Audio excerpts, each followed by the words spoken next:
You might have heard me talking about the low inventory of homes for sale, but let me actually show you just how it is.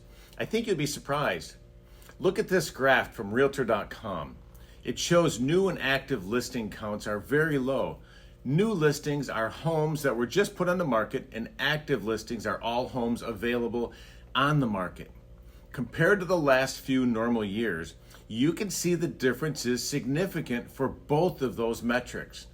What this means is buyers only have about half as many choices as they would in a normal housing market.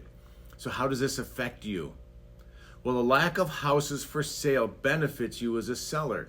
That's because with such a limited number of homes available, your house should easily catch buyers' attention because there just aren't enough homes to go around.